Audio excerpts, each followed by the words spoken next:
Olá pessoal, tudo bem com vocês? Sejam bem-vindos a mais uma videoaula aqui no canal Gospel Tech 316. Eu sou Alessandro Moraes e hoje nós vamos juntos dar continuidade ao estudo do livro de Romanos. Nós estamos já aí há 35 aulas estudando esse livro maravilhoso de Romanos. Nós estamos no capítulo 12, né? Onde hoje Paulo vai nos ensinar a como nós devemos tratar, como nós devemos conviver com aqueles que são da igreja, né? A igreja, quando eu falo, não somente a igreja local, a qual nós participamos, mas a igreja universal. É como nós devemos nos ter comunhão com os nossos outros irmãos que também são cristãos e têm a mesma fé que nós temos em Cristo Jesus, ok? Então, estou vindo aí depois de um período de férias, né? Já faz aí um mês que eu não lanço nenhuma videoaula, mas agora nós vamos dar continuidade a esse curso de Romanos. Se você está chegando agora, peço que você se inscreva aí no canal Gospel Tech 316 e você possa dar uma olhada aí na nossa playlist do canal, porque eu tenho outros cursos aqui, eu já finalizei, né? E são todos eles gratuitos, ok? E esse curso de Romanos, se é a primeira aula que você está vendo, sugiro também que você possa estar acompanhando, né, desde a primeira aula, ok? É um livro de muita importância para a nossa vida, né? A gente costuma dizer que o livro de Romanos é como se fosse os evangelhos de Jesus Cristo ali condensados, ok? E nos ensina as coisas essenciais a qual nós devemos saber e viver na nossa caminhada cristã. Bom, essa lição é um pouco longa, então eu gostaria de estar orando nesse momento junto com vocês, para que nós possamos dar início à aula, ok? Querido Deus e amado Pai, muito obrigado, Senhor, por mais esse dia de hoje. Muito obrigado por mais esta oportunidade que o Senhor está nos concedendo, de eu estar ministrando essa aula e as pessoas estarem ouvindo, vendo e aprendendo mais da Tua palavra, Senhor. E todos os teus ensinamentos, ó Pai, tudo aquilo que é desígnio seu para nossas vidas, que está na Bíblia, Senhor, que está na tua palavra, possa realmente ficar gravado em nossa mente, em nosso coração e que no dia a dia o teu Santo Espírito, ó Pai, nos dê poder, nos dê força, Pai, para viver a tua palavra, Senhor. Muito obrigado, fica conosco, ó Deus, possamos ter uma aula abençoada em nome de Jesus Cristo. Amém. É isso aí, queridos. Então, nossa aula de hoje, aula 35, né, do livro de Romanos, nós vamos falar aí sobre como devemos manifestar o nosso amor na igreja, né, para aqueles que professam a mesma fé que nós professamos em Cristo Jesus, tá? Antes de iniciar a aula, gostaria de estar aqui lendo, né, desde o versículo 1 do Romanos até o versículo 13, onde vai a nossa aula de hoje, para a gente dar uma relembrada naquilo que nós já vimos aqui do capítulo 12. Então, a palavra, né, em Romanos 12 começa assim: Portanto, queridos irmãos, eu apelo pelas misericórdias de Deus que vocês ofereçam seus corpos a Deus, e eles sejam um sacrifício vivo, santo e agradável a Deus. E esta é a verdadeira adoração que vocês devem oferecer a Deus, né? Então, nossa verdadeira adoração a Deus é que nós possamos a cada dia estar nos santificando para o Senhor. Versículo 2: Não imitem a conduta e os costumes deste mundo, mas seja cada um uma pessoa nova e diferente, mostrando uma sadia renovação em tudo quanto faz e pensa. E assim vocês aprenderão de experiência própria a boa, agradável e perfeita vontade de Deus. Versículo 3: Como mensageiro de Deus, digo a cada um de vocês: sejam honestos na avaliação de si mesmos, medindo seu próprio valor pela quantidade de fé que Deus lhes concedeu. Pois, tal como existem muitos membros em nosso corpo, e esses membros têm um trabalho diferente a executar, assim também é com o corpo de Cristo. Todos nós somos partes dele e cada um de nós é necessário para fazê-lo completo. Assim, pertencemos uns aos outros, e cada um está ligado a todos os demais. E Deus deu a cada um de nós dons de fazer bem determinadas coisas, e de acordo com a sua graça. Assim, se Deus deu a você o dom de profetizar, então profetize, de acordo com a proporção da sua fé. Se tiver o dom de prestar serviço a outros, então sirva bem. Se alguém tem o dom de ensinar, ensine. Se é de animar os outros, então anime. Se Deus lhe deu o dom de contribuir, ajude os outros com generosidade. Se Deus lhe deu capacidade administrativa de liderança, então exerça esse cargo com seriedade. Aqueles que levam o consolo aos entristecidos devem fazê-lo com alegria. E a partir do versículo 9, né, é a lição de hoje. Não finjam apenas amar aos outros. Amem com sinceridade. Odeiem tudo aquilo que está errado. Coloquem-se ao lado do bem. Amem-se uns aos outros com amor fraternal e tenham prazer em honrar uns aos outros mais do que a si próprios. Não sejam nunca preguiçosos no trabalho, porém, sirvam fervorosamente ao Senhor. Fiquem alegres na esperança, sejam pacientes na dificuldade e sempre perseverantes na oração. Quando os filhos de Deus estiverem em necessidade, sejam vocês os primeiros a ajudá-los e criem o hábito de ser hospitaleiros. Ok, pessoal? Então, até esse versículo 13, né, do 9 ao 13, que nós iremos ver hoje. Como nós vimos aí dos versículos 1 até o 8, nós vimos aí dois assuntos, né, que tratamos as aulas passadas, que é a consagração completa e a autoavaliação, né, onde Paulo nos escreve, dizendo que nós somos membros, né, de um mesmo corpo, cada um de nós tem uma função, todos somos importantes, estamos ligados uns aos outros. E nessa lição de hoje, né, nessa terceira parte, Paulo vem falar sobre como deve ser esse ministério de amor. Como nós devemos tratar, em primeiro lugar, aqueles que são da mesma fé, aqueles que são a Igreja de Cristo. E na aula que vem nós veremos sobre como devemos conviver, como devemos ter comunhão e como devemos tratar aqueles que ainda não são da Igreja de Cristo, aqueles que ainda não professam a mesma fé que nós professamos, ok? Mas vamos lá. Então, todos sabem que a igreja é um lugar onde o amor deve ser manifestado. E muitas pessoas vêm à igreja esperando encontrar uma demonstração de amor, né? Então, se você não nasceu num berço evangélico, vamos dizer assim, né? Seu pai, a sua mãe não era da igreja, porque quando a pessoa já nasce num berço evangélico, geralmente ela não tem esse problema. Mas a maioria das pessoas que vêm para a igreja e não nasceram na igreja, não tem uma família que frequenta a igreja, elas geralmente chegam porque estão passando por uma dificuldade, porque estão passando por um problema, ok? Então elas vêm para a igreja com qual a intenção? De encontrar amor. Agora, infelizmente, muitas vezes o que encontram não é o amor verdadeiro, não é a prática do amor, mas é apenas teoria, né? Teorias teológicas, mensagens que são pregadas, mas que não são vividas pelos membros da igreja. Na passagem do versículo 9, né, a gente pode ver que o tema que Paulo usa está claro logo na primeira sentença que ele escreve. O amor deve ser sincero, deve ser verdadeiro, né? Então, o primeiro caráter da comunidade cristã deve ser o quê?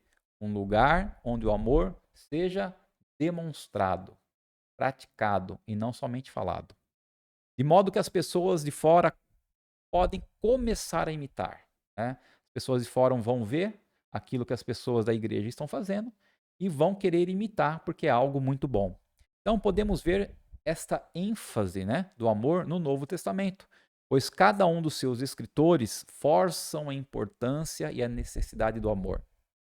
Em 1 Timóteo, capítulo 1, versículo 5, Paulo escreve, né, a Timóteo, que é o seu filho novo na fé, e diz o seguinte a Timóteo: o objetivo desta instrução é o amor, que procede de um coração puro, de uma boa consciência e uma fé sincera, né? Então, o amor, ele procede de uma pessoa que tem um coração puro, de uma boa consciência, né? E a fé sincera.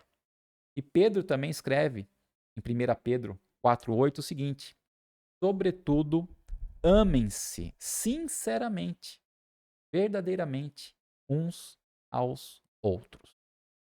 E Paulo lembra-nos aqui o seguinte, e em outros lugares também, que esse amor deve ser um amor genuíno, sem hipocrisia. Lá no início, né, da igreja primitiva, era fácil imitar o amor, mesmo que você não tivesse realmente amando essa pessoa, porque o amor era avaliado por sua manifestação visual. Assim, as pessoas caíram no hábito, como muitos fazem hoje, fingindo somente amarem, usando palavras, né, termos e gestos amáveis, mas realmente não sentem em seus corações esse verdadeiro amor pelas outras pessoas. E isto, naturalmente, é hipocrisia, né? E é o que Paulo está nos advertindo nesta passagem, que não devemos ser hipócritas. Vivemos em uma época em que é muito valorizado o quê? Projetar uma imagem, né? Uma imagem de quem eu gostaria de ser, mas não sou. É fingir algo que você não é.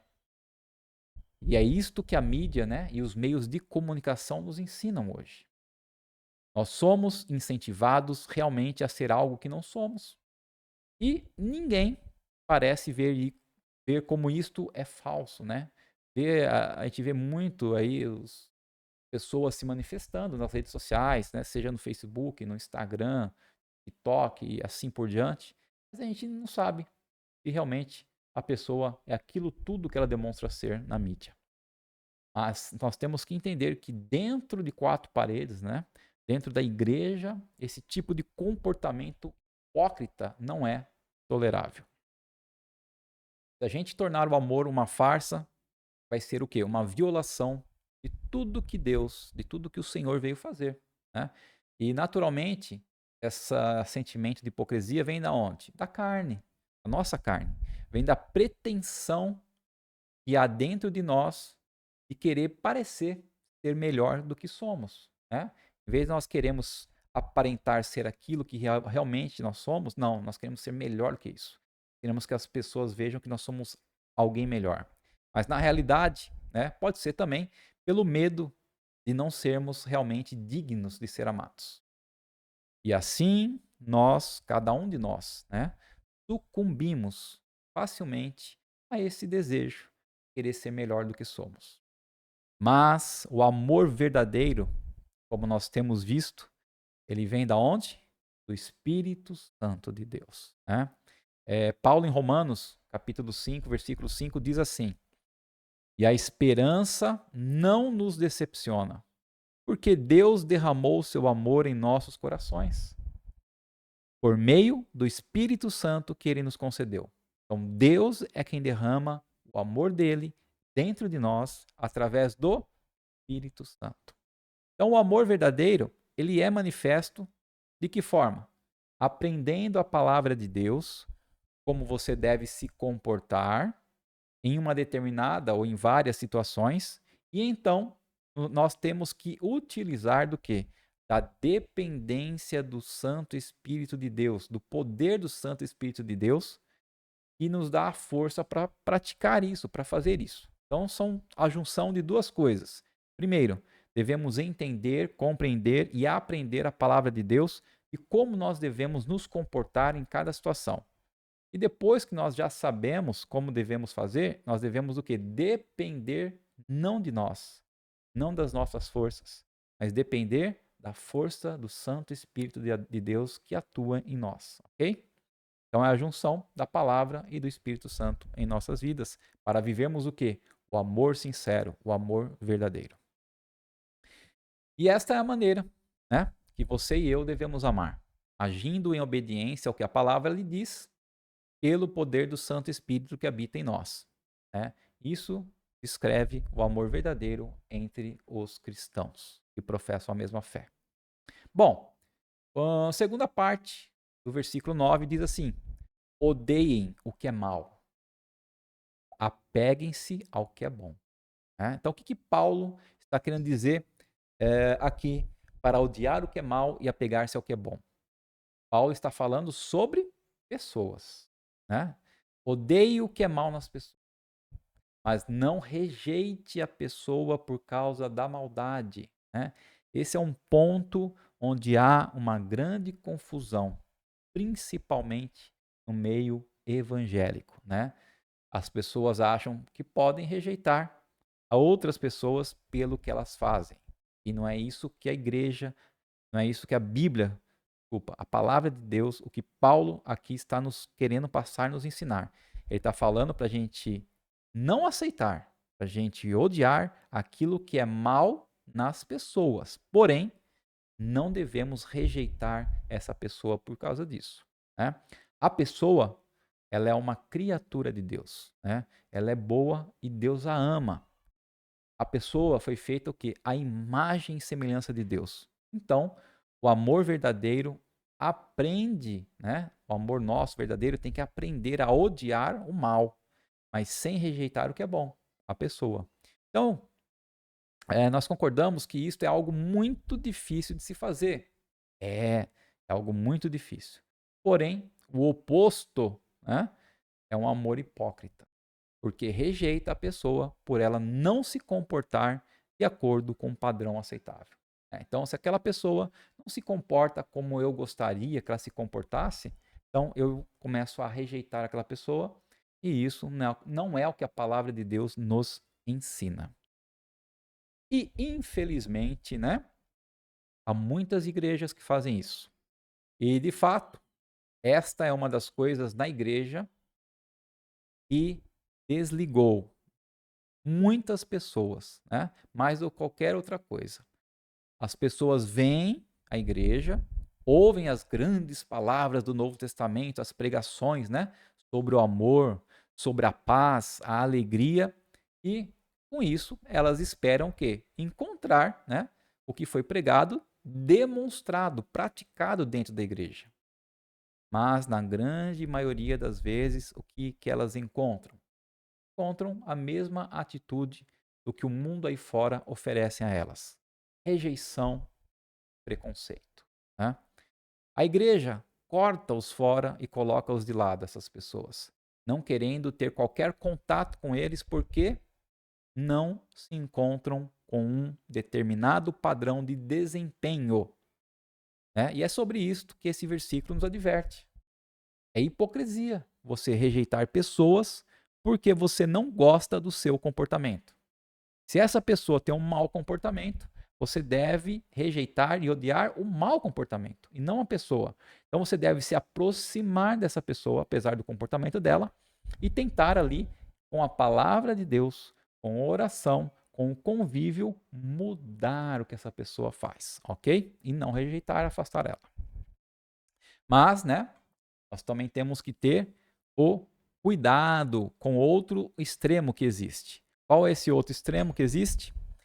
Alguns cristãos aceitam essas pessoas e não dizem nada sobre as suas más atitudes ou seus pecados. E chega às vezes, né, até defender o que essa pessoa faz. E nós vemos isso atualmente muito e muito, referente a dois assuntos, né? São o homossexualismo e o alcoolismo. Então as pessoas querem simplesmente defender esses pecados como se fossem certos, porque querem o quê? Aceitar a pessoa. Né? E hoje em dia, né, é um assunto que está aí na mídia, em todos os lugares, né? É o novo, é o progressismo novo, tal, que nós devemos aceitar, mas essa aceitação está sendo algo até abusivo no meu ponto de vista, né? E a palavra me diz o seguinte: eu tenho que amar e aceitar as pessoas que praticam determinadas coisas, mas odiar o que elas fazem de mal. O que elas fazem de mal? Tudo aquilo que vem contra a palavra de Deus, ok? Bom, cuidado, né? nós devemos detestar e odiar o que é pecado, porém aceitar o que é bom. E o que é bom? O pecador, né? A pessoa. Todos nós somos pecadores. Paulo já nos ensinou isso no início aí dos capítulos de Romano, que todos somos pecadores, não importa se sou cristão, se sou pagão, se sou judeu, todos somos pecadores. E todos necessitamos da glória, da graça, do amor e do perdão de Deus, ok? Então, nós devemos rejeitar o que é mal na pessoa, porém amar a pessoa, porque somos todos pecadores iguais. Bom, versículo 10, parte A. Dediquem-se uns aos outros com amor fraternal. Né? O que Paulo está nos ensinando aqui? Não se refere apenas a alguém que está passando por algum tipo de necessidade ou alguém que está com algum problema. Mas se trata do quê? De todos nossos irmãos e irmãs em Cristo Jesus, na Igreja Universal. Então, a base desse relacionamento de amor fraternal não é se nós conhecemos muito bem, nos damos muito bem, né? Ou gostamos um do outro, mas sim que somos da mesma família. Então, nós temos que entender, né? Que na era que está por vir, né? Não quero entrar aqui em assuntos do Apocalipse, ok? Mas no reino milenar, quando nós tivermos a Nova Jerusalém, né, que vai se fundir com essa terra, onde nós viveremos eternamente com o Senhor, seremos todos da mesma família. Nós temos que entender isso hoje, né?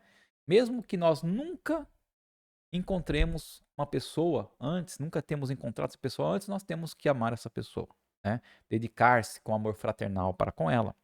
Então, se nós somos cristãos, sabemos que nós temos um laço que leva ao interesse e cuidado de uns para com os outros, porque somos da mesma família. E porque temos esta relação com nossos irmãos e irmãs, devemos o que? Nos tratar calorosamente, com aceitação e com perdão, né? Então, perdão é algo que deve estar constantemente em nossa mente, em nossa vida, em nosso coração. Bom, segunda parte do versículo, Paulo ensina outra coisa. Prefiram dar honra aos outros, mais do que a si próprio. Né? Então nós devemos dar honra e valorizar mais as outras pessoas do que a nós mesmos. Então o amor verdadeiro considera o outro mais do que a nós mesmos. A tradução de Phillips diz assim: estar disposto a deixar outras pessoas terem o crédito. Né? Então, quando eu fizer algo de bom, eu não quero que as pessoas me reconheçam por ter feito isso, mas deixar outras pessoas levarem o crédito, né? Mais do que eu. Então, Ray Steadman cita o seguinte: não há nenhum limite ao bem que um homem pode fazer, se não se importar a quem será dado o mérito. Né? Então, isto é, ficar contente apenas com o que foi feito e não se preocupar em ser honrado por isso, pelo que eu fiz. Né? Então, outra vez, a nossa carne não gosta nada disso. Nada, nada, nada disso. Né? Porque estamos sempre muito ansiosos para sermos reconhecidos e honrados. Então, ser reconhecido e ser honrado é o que mais é o que a nossa carne, né, nosso eu mais quer. Mas a palavra de Deus diz o quê? O amor real não agirá dessa maneira. Né? Então, queridos, é fácil a gente deixar de querer ser reconhecido, a gente querer deixar de ser honrado para poder transferir o mérito e a honra para outra pessoa? Não, não é fácil.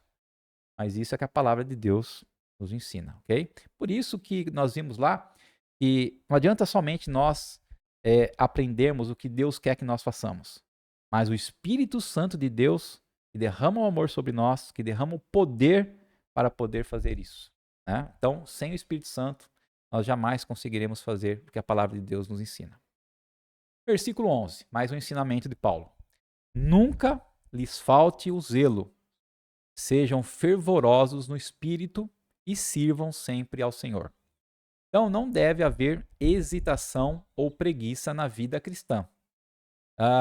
Penso que uma das marcas mais visíveis de um cristão que anda no Espírito Santo é que ele mantém o seu fervor, vivendo em Cristo com entusiasmo e energia.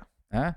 É de certo que muitas vezes nós perdemos esse entusiasmo, nós perdemos essa energia, né? Nós damos aquela acalmada, né? Na nossa vida cristã, aquela desanimada, tal.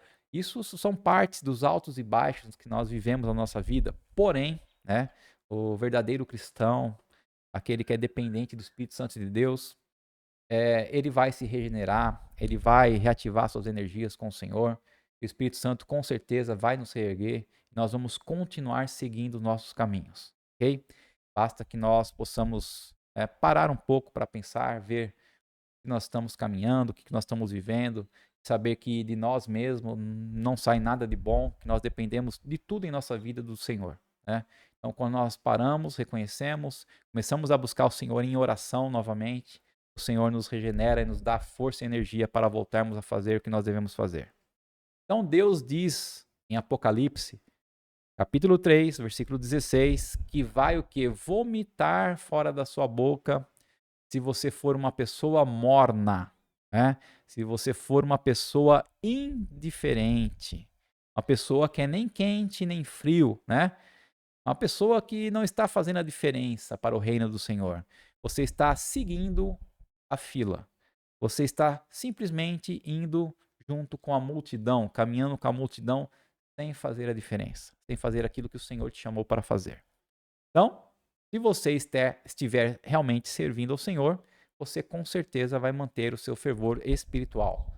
Mas a partir do momento que você começa a deixar tudo para trás, começa a deixar tudo de lado, eu costumo dizer, é como se fosse um carvão que está em brasa, né, junto com os outros ali naquele braseiro. Você pega esse carvão, tira do braseiro e deixa ele separado num canto. O que vai acontecer? Esse carvão vai se apagando aos poucos. Ele vai diminuindo o seu calor, vai diminuindo a sua energia e vai se esfriando, vai se apagando, até não ficar mais aceso. Ok, pessoal? Então é mais ou menos assim. Nós temos que entender o que também? Que a batalha não é minha, né? A batalha não é sua, é do Senhor, é do Deus Todo-Poderoso. Então não são os meus recursos, nem os seus recursos que são necessários para que possamos o quê? Trabalhar no ministério do Senhor, trabalhar na obra, servir ao reino. Todos os recursos são de Deus. Então, apesar das circunstâncias, por quê, né? Eu e você nos sentimos às vezes receosos e aflitos, porque nada depende de nós se realmente nós estamos servindo a Deus, né? Por isso que é tão importante a frase que Paulo adicionou aqui, esse versículo 11. Sirvam ao Senhor, né? Para nos ajudar a lembrar que a única coisa que nos manterá acesos, nos manterá com fervor espiritual, é uma consciência que nós estamos servindo ao Senhor. Não estamos servindo simplesmente as pessoas, fazendo algo de bom para as pessoas, né? Porque se for assim, nós queremos reconhecimento dessas pessoas e na maioria das vezes nós não teremos o reconhecimento delas. Mas que nós estamos servindo a Deus. Que as nossas recompensas vai vir do Senhor, né? E na realidade significa trabalhando como escravo em seu serviço. Nós somos escravos do Senhor, recebendo ordens apenas dele e obedecendo-as implicitamente. Ok? Então é isso que nós devemos ter em nossa mente. Versículo 12. Alegrem-se na esperança, sejam pacientes na tribulação e perseverem na oração. Ok? Então, a maneira que nós temos de se alegrar na esperança, aquilo que nós ainda não vimos, aquilo que não ainda é realidade, aquilo que ainda não está concreto em nossa vida, é uma esperança. E como que eu devo me alegrar somente pela esperança? Sendo paciente nas tribulações, né? E como eu sou paciente na tribulação? Perseverando na oração, né? Então é isso que Paulo explica aqui. Deus é quem nos tornará paciente. Assim, quando a tribulação vier, os problemas vierem, qual que é a primeira coisa que eu tenho que fazer? Começar a orar, né? Como Paulo nos diz também em Filipenses, capítulo 4, versículo 6. Não andem ansiosos por coisa alguma, mas em tudo que acontecer em nossas vidas, pela oração e por súplicas, e com ação de graças, apresentemos os nossos pedidos a Deus, ok? Então, a maneira de se alegrar na esperança é explicada pelas duas outras coisas que Paulo mencionou, né? Nós poderemos se alegrar na esperança se formos pacientes na tribulação, e você e eu só seremos pacientes na tribulação se preservarmos na desculpa, Senhor, perseverarmos na oração, ok? Então é isso, a oração é muito importante em nossas vidas, para que possamos ser pacientes nas nossas tribulações. Bom, então, se nós fizermos isso, né, nós não vamos nos abater e nem desistir, mas permaneceremos firmes, esperando até que Deus atue em nossa vida. Nós não começaremos a ficar impaciente, irritado ou amargurado, mas vai se aquietar, né? Nós temos que nos aquietar e esperar Deus realizar o que Ele tem em sua mente nessa circunstância, ok? Então nós estamos passando por um grande problema, uma tribulação. Então nós devemos o quê? Orar para que possamos ser pacientes durante esse período, durante esse tempo, durante esse problema que está acontecendo em nossas vidas e nos alegrarmos na esperança que vai acontecer alguma coisa, Deus vai agir de alguma maneira para que isso se resolva, ok? Isso, naturalmente, nos fará nos alegrar, né? Porque descobriremos que Deus tem o quê? 1001 maneiras diferentes de trabalhar nas circunstâncias mais adversas, né? De uma forma que eu e você jamais imaginaríamos que Ele pudesse fazer, Deus faz. Então essa deve ser a nossa esperança. Nós não devemos, diante das tribulações, desanimar, né? Falar, não, é o fim de tudo, não tem mais jeito. Não. Nós temos que ter esperança que Deus vai agir e que vai agir da melhor forma possível, só que não da minha maneira, da maneira que eu penso, da maneira que eu quero, mas da maneira dele, né? No tempo dele, ok? John Murray cita o seguinte: a oração é o meio estipulado por Deus para o suprimento de graça. Então, nosso suprimento de graça vem através da oração, tá? Que é suficiente para toda a situação e particularmente para superar o desânimo que a aflição nos tenta, ok? Bom, então nós vimos aqui, né, no versículo 12, que a oração é a chave para que nós possamos suportar toda a tribulação e ainda ter fé para nos alegrarmos na esperança que tudo irá se resolver da forma que Deus quer. Versículo 13, né? O último versículo dessa aula de hoje, Paulo escreve o seguinte: compartilhem o que vocês têm com os santos em suas necessidades. Pratiquem a hospitalidade, né? Então a pobreza e a perseguição que tornavam essas atitudes especialmente relevantes na igreja primitiva, né, na primeira igreja, também deram oportunidade para uma demonstração impressionante do verdadeiro significado da comunhão cristã. Então, vivemos numa época, hoje, né, onde o quê? Reina tudo se resolver de forma rápida e prática, né? Reina o delivery, reina o fast food e compras, né, pela internet. Podemos comprar tudo pela internet e ser entregue em casa, e hoje em dia cada vez mais rápido. Então, tudo para poupar o quê? Nosso trabalho, né? Então, pensamos que necessitamos ser lembrados às vezes que é uma responsabilidade direta nossa cristã de se importar também uns com as necessidades dos outros, né? Não vivermos somente dentro da nossa bolha ali, do nosso casulo, né? Querendo resolver e enxergando somente o nosso umbigo, mas tentar conviver, ter comunhão com outras pessoas, procurar saber quais são os problemas, quais são as necessidades dessas pessoas, para que nós possamos ajudá-las de acordo com a maneira que Deus quer e de acordo também com aquilo que nós temos, né? Ray Steedman, mais uma vez, nos sugere duas maneiras práticas, né, para poder estar exercendo esse versículo 13 que Paulo nos escreveu. Então, Ray Steedman diz o seguinte, que na igreja dele existe o quê? Uma lista de necessidades sempre atualizada. A cada semana eles atualizam uma lista de necessidades dos membros, né? Lembrando a importância do serviço do corpo de Cristo. Por exemplo, na necessidade lá da lista dessa semana está assim: necessito de alguém para reparar meu computador. Ou, pelo menos, para me dizer o que há de errado com ele. Outra necessidade: estou na 5ª série e preciso de uma ajuda em matemática. Então, temos aqui o que nessa lista? Oportunidade de ministério para um conhecedor em informática, alguém que trabalha com informática, e o outro que é professor de matemática, né? Então, ou seja, tem pessoas ali precisando de algo e pode ter também na igreja pessoas que podem suprir essas necessidades, ok? Então é sempre um sendo hospitaleiro com o outro, um ajudando o outro, um amando verdadeiramente o outro, né?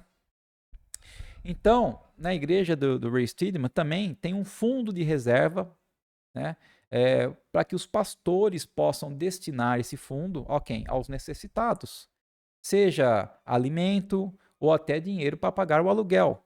Então, dessa forma, os irmãos podem, né, não saber diretamente todas as necessidades de todos os irmãos da igreja ali, o que eles estão passando e precisando, mas podem contribuir com esse fundo, né, e assim estarão ajudando as pessoas através dele.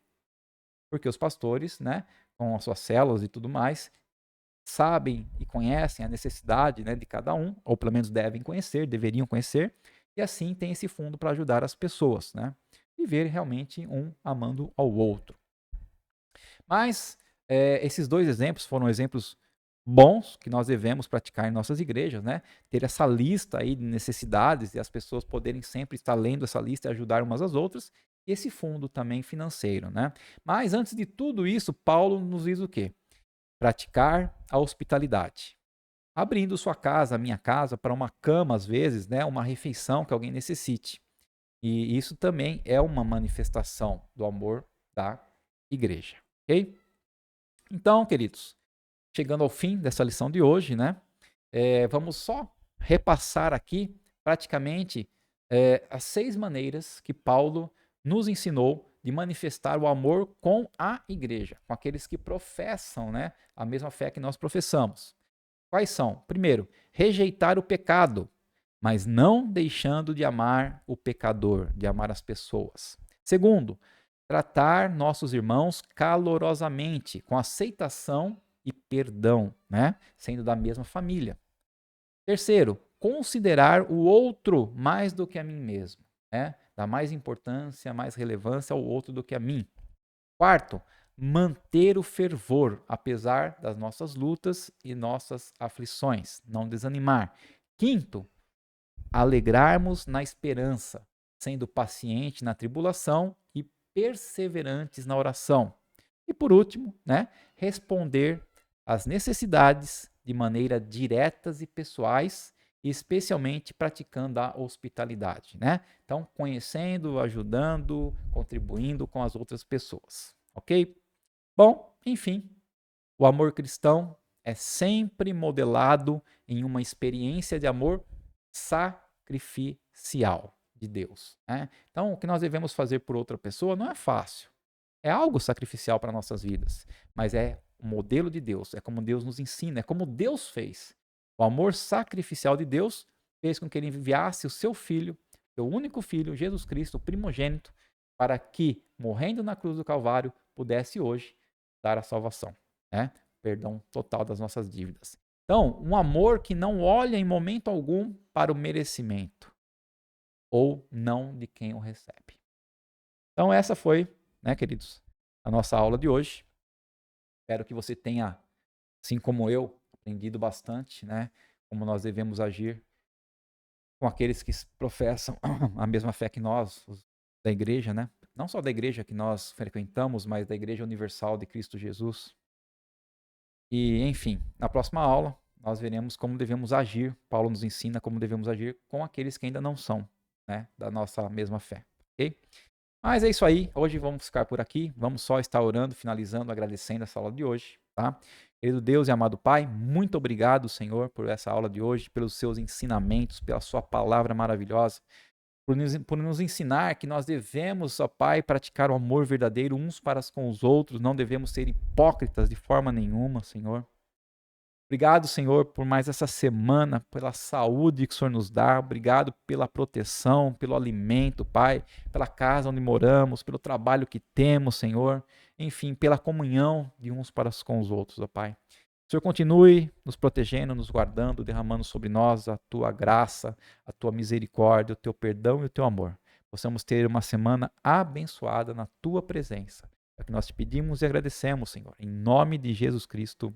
Amém. É isso aí, pessoal. Se você gostou da aula, compartilhe a aula, tá? Se inscreva no canal se não inscreveu.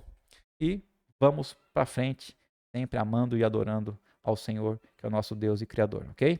Um grande beijo para todos e até a semana que vem, se assim o Senhor nos permitir.